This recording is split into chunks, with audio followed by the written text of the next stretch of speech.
So, hello everyone, welcome once again to this channel. Welcome to Exine Classes by मुस्कान। तो आप लोग को heading देख के पता चल ही गया होगा हम लोग कौन से चैप्टर की बात कर रहे हैं। जो चैप्टर अभी कंटिन्यूअस में चल रहा है उसके बारे में बात कर रहे हैं। तो लेक्चर कौन सा है आज? Lecture number 3।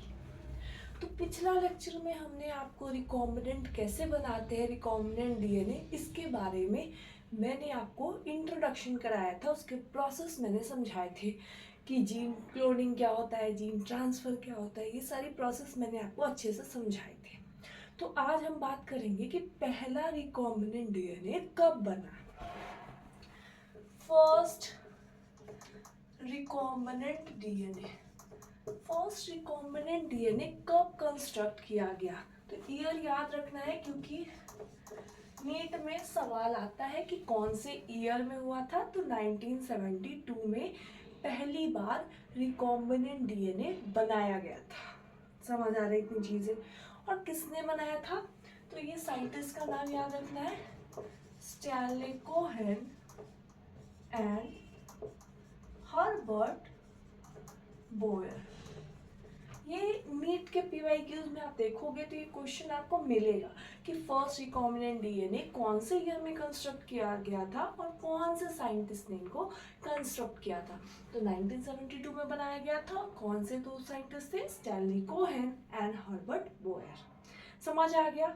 अब जो प्रोसेस मैंने आपको पिछली क्लास में बताया है उसका सिर्फ और सिर्फ एक रिवीजन होगा कि कैसे कंस्ट्रक्ट किया गया था। क्लियर है? चलिए, तो ये क्या है? ये साल्मोनेला टाइफिमुरियम है। आपको इस चैप्टर में क्या लेके बनाना है? साल्मोनेला के ऊपर मैं बताऊंगी कि पहला रिकॉम्बिनेंट डीएनए कैसे कंस्ट्रक्ट किया गया। क्लियर? और ये मान लो इसके अंदर प्लाज्मिड है, नेटिव प्लाज्मिड ऑफ साल्मोनेला। ये इसके प्लाज्मिड पहले से प्रेजेंट है इसमें। ये क्या है? आप बोलोगे मैम ये भी प्लाज्मिड ये भी प्लाज्मिड, करना क्या है? दोनों प्लाज्मिड है। देखो क्या करना है, ये जो प्लाज्मिड है ये प्लाज्मिड एंटीबायोटिक रेसिस्टेंट जीन है। समझ आ रहा है? क्या है? Plasmid of antibiotic resistant gene of Salmonella. Salmonella typhimurium का ये नेटिव प्लाज्मिड है। ये क्या है? Native plasmid. और ये क्या है? प्लाज्मिड है, लेकिन ये क्या है? एंटीबायोटिक रेसिस्टेंट जीन वाला प्लाज्मिड है। इतनी बात क्लियर हो गई? समझ आ गया? चलो अब बात करते हैं कि मान लो इस पोर्शन को हमें काम है, यहाँ पे हमें रिकॉम्बिनेंट डीएनए बनाना है। क्लियर? तो आप इसको कट करके निकालोगे with the help of scissors. समझ आ रहा है? थोड़ा सर्कुलर आएगा क्योंकि मैंने प्लाज्मिड बनाया है। समझ आ रहा है? अब ये बात अवश्य ध्यान रखेंगे आप लोग कि मॉलिक्यूलर सीजर जो लेंगे यहाँ पे कट करने के लिए प्लाज्मिड को, सेम कैंची से आपको इसको भी कट करना है, वरना आपका रिकॉम्बिनेंट डीएनए बनेगा ही नहीं। समझ पा रहे हैं? तो मॉलिक्यूलर सीजर सेम होना चाहिए। अब मैं आपको समझाऊंगी रिस्ट्रिक्शन एंजाइम्स के बारे में। एक्सोन्यूक्लियस होता है, एंडोन्यूक्लियस होता है, स्टिकी एंड होता है, ब्लंट एंड होता है, बहुत कुछ आएगा। बहुत इजी चैप्टर है, बहुत कॉन्सेप्चुअल है। क्लियर? तो ये समझ आ गया। ये नेटिव प्लाज्मिड है किसका? साल्मोनेला। और ये प्लाज्मिड है एंटीबायोटिक रेसिस्टेंट जीन का, वो भी साल्मोनेला का ही है। क्लियर? अब मुझे यहाँ पे अब दोनों को रिकॉम्बिनेंट में क्या करना है? इसका अच्छा पार्ट ले लो, इसका अच्छा पार्ट ले लो, दोनों को मिला दो, रिकॉम्बिनेंट तैयार। तो इसको क्या करेंगे? इसको भी कट लगाएंगे यहाँ से यहाँ। मान लो ये इतना पार्ट मेरे काम का है, इसको मैं दोबारा से चला रही हूँ, ये क्या है? मेरे काम का पार्ट है। और इसका इतना काम का पार्ट है। अब क्या होगा? हम बनाएंगे रिकॉम्बिनेंट। क्या बनाएंगे? तो इसका इतना पार्ट आ गया, इसका इतना पार्ट आ गया। समझ आ रहा है? अब मैंने क्या किया? मॉलिक्यूलर ग्लू से जोड़ दिया। अब चिपकाने के लिए ग्लू लेते हो, यहाँ पे क्या लेंगे? मॉलिक्यूलर ग्लू लेंगे। तो ये क्या हो गया? समझ आ रहा है? तो ये क्या बना हमारा, ये बन गया हमारा रिकॉम्बिनेंट डीएनए। अब कैसे बना है समझ आया? अब पूरे चैप्टर में यही प्रोसेस मैं समझाऊंगी, कैसे कैसे क्या हुआ। ये ऐसा नहीं कि इधर से काटे इधर से जोड़ दिया लो बन गया, इतना इजी नहीं है। बहुत बहुत बहुत टाइम टेकिंग है, बहुत अच्छे से आपको हर एक स्टेप को फॉलो करना पड़ेगा, तब जाके आपको रिकॉम्बिनेंट डीएनए तैयार होगा। इतनी बात क्लियर है? सबको क्लियर है? चलिए, तो ये बन गया हमारा। अब हम लोग बात करेंगे स्टेप्स, क्या स्टेप्स फॉलो करना है हमें ये सारे प्रोसेस को करने के लिए। 8 स्टेप्स है, सबको एक एक बाई वन मैं आपको समझाऊंगी। और थोड़ा सा टंग ट्विस्ट हो जाता है, एक बाई एक बोल रही थी, बट हाँ आपको समझ आ गया मैं क्या बोलना चाह रही हूँ। आप इसको नोट डाउन करना चाहते हो, नोट डाउन कर लो। 30 सेकेंड का टाइम देती हूँ, फिर मैं नेक्स्ट टॉपिक करती हूँ। सो चलिए, अब हम लोग पढ़ते हैं स्टेप्स इन्वॉल्व इन बायोटेक्नोलॉजी। आपके पास टोटल 8 स्टेप्स होंगे बायोटेक्नोलॉजी के प्रोसेस को परफॉर्म करने के लिए। और ये चैप्टर जो है, ये पूरे 8 स्टेप्स तक आप पहुंच जाओगे, ये चैप्टर कंप्लीट हो जाएगा। इतनी बात क्लियर है बच्चों? चलिए, अब बात करते हैं पहला स्टेप। पहला स्टेप क्या है? पहले ऐसा तो नहीं है बिना गोल के काम करने चले जाओगे, रिकॉम्बिनेंट बनाना है चलो आज बनाने ही बैठ गए, ऐसा तो नहीं है। बिल्कुल ऐसा नहीं होता है। पहले आप उस चीज़ को खोजोगे, निकालोगे, ढूंढ के आइडेंटिफाई करोगे कि हाँ इस चीज़ इस पे काम हो सकता है, रिकॉम्बिनेंट बना सकते हैं। तो पहला प्रोसेस क्या है? आइडेंटिफिकेशन है ना, आइसोलेशन ऑफ जीन। जिस जीन पे तुम्हें काम करना है, जिस डीएनए पे तुम्हें काम करना है, उसको क्या करोगे? सबसे पहले तो निकालोगे, आइडेंटिफाई करके उसको आइसोलेट करोगे, अलग जगह रखोगे। समझ आ रहा है? उसके बाद क्या करोगे? जहाँ पे आपको ज़रूरत है, जिस पोर्शन डीएनए जीन्स का आपको काम है, उसको क्या करोगे? रिस्ट्रिक्शन एंजाइम्स की मदद से, मॉलिक्यूलर सीजर्स की मदद से आप क्या करोगे? उसको कट करोगे, फ्रैगमेंट्स में बांटोगे, और जो डिजायरेबल पोर्शन होगा उस पर आप काम करोगे। तो दोनों प्रोसेस समझ आ रहा है? क्लियर है? थर्ड क्या है? Separation of desirable fragments using gel electrophoresis. इस पे पूरा एक लेक्चर आएगा, जेल इलेक्ट्रोफोरेसिस होता क्या है। बहुत ब्यूटीफुल प्रोसेस है, कॉम्ब लाइक बने होते हैं, बेल्स की तरह दिखते हैं, उसमें डीएनए फ्रैगमेंट सेपरेट आउट होते हैं। ये सब मैं आपको बताऊंगी कौन से प्रोसेस के थ्रू होते हैं। Everything will be in this lecture, okay?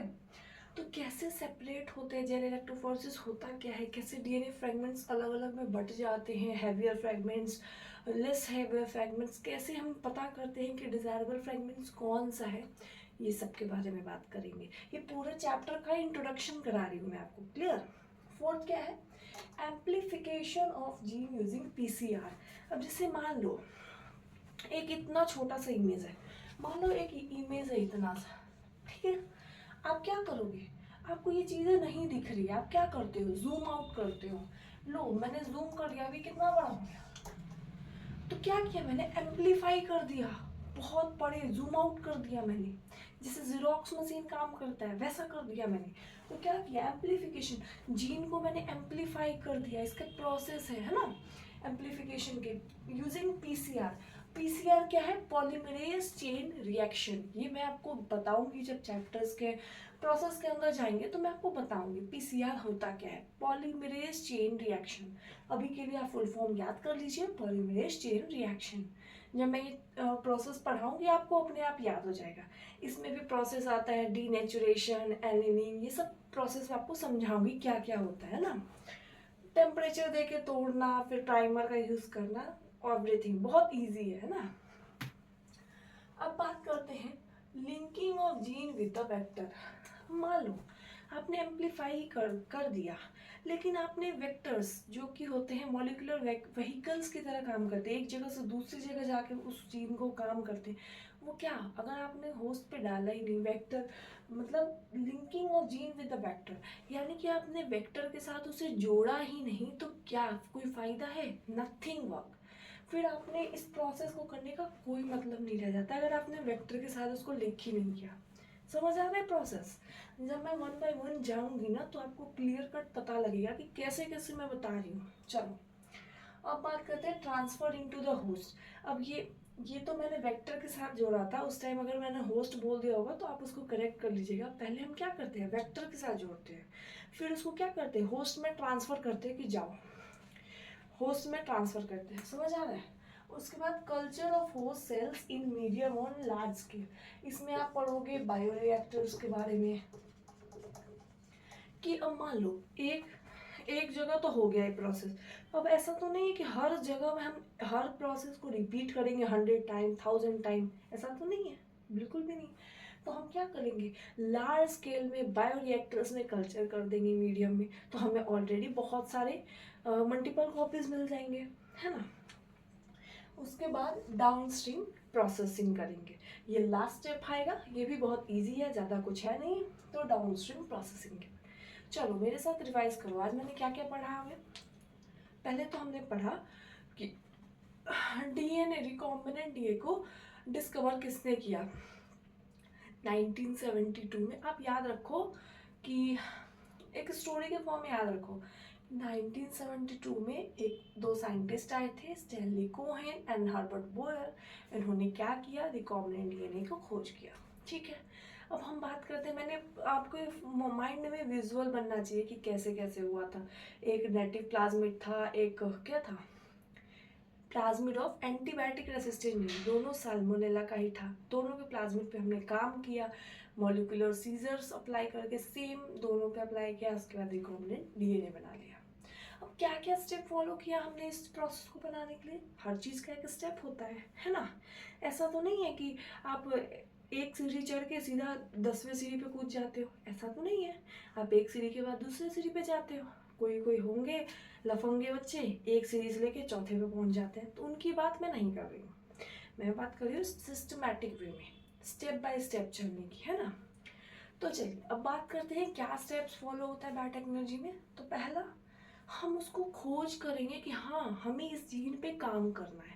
अगर खोज ही नहीं कर पाए, आइडेंटिफाई ही नहीं कर पाए, तो प्रोसेस कुछ हो पाएगा, बिल्कुल नहीं हो पाएगा। तो पहला प्रोसेस क्या है, identification and isolation of desirable gene और डीएनए। उसके बाद क्या करेंगे, चलो मिल गया, मुझे मिल गया, मेरा काम का जीन मिल गया मुझे, फिर मैं क्या करूँगी, अब पूरा जीन तो काम का नहीं होगा मेरे पास, कुछ थोड़े फ्रेगमेंट्स काम के होंगे, तो मैं क्या करूँगी, कट करूँगी उसको फ्रेगमेंट्स में बाय यूजिंग मॉलिक्यूलर सीजर्स या रिस्ट्रिक्शन एंजाइम्स। क्लियर। इसके बाद थर्ड प्रोसेस क्या हुआ, जब हमने कट कर लिया तो उसके बाद हम क्या करेंगे, उसको सेपरेट भी तो करेंगे, है ना। जेल इलेक्ट्रोफोरेसिस की मदद से क्या करेंगे, सेपरेट करेंगे। अब सेपरेट भी हो गया, फिर क्या करेंगे, एम्पलीफाई करेंगे, है ना। उसको बड़ा एम्पलीफिकेशन करेंगे, यानी कि जीरोक्स मशीन को याद रखो, उससे पता चल जाएगा। तो एम्पलीफाई कर लिया हमने, क्लियर। यहाँ तक प्रोसेस फोर हो गया। अब क्या करेंगे हम लोग उसको linking it with the vector, vector के साथ जोड़ेंगे। उसके बाद वो ट्रांसफ़र होस्ट में कर देंगे, होस्ट में ट्रांसफ़र हो गया तो लार्ज स्केल में कल्चर कर देंगे, लार्ज स्केल में कल्चर हो गया तो एक प्रोसेस है लास्ट में बाय डाउनस्ट्रीम प्रोसेसिंग, उससे कंप्लीट कर देंगे इस प्रोसेस को। तो कौन सी चीज़ें कहाँ पे स्टेप बाय स्टेप आपको याद रखना है, और मैं हर एक प्रोसेस एकदम डिटेल में मैं बताऊंगी, एकदम डिटेल में, आपको बिल्कुल इधर उधर जाने की ज़रूरत नहीं पड़ेगी, पूरा डिटेल में समझाऊंगी, एक एक चीज़ समझ में आएगा आपको। क्लियर। तो आज तक जितना पढ़ाया, अभी तीसरा लेक्चर है, पूरा समझ में आया आपको। अगर कोई भी डाउट आती है, छोटी सी भी डाउट आती है कि मैम आपने इसको ऐसे पढ़ाया, ये समझ नहीं आया, या आपने यहाँ गलत बता दिया, कुछ भी ऐसा छोटा मोटा डाउट है, आप प्लीज़ कमेंट में लिख दिया करो। एंड लेक्चर 4 का वेट करो, तब तक रिवाइज करो।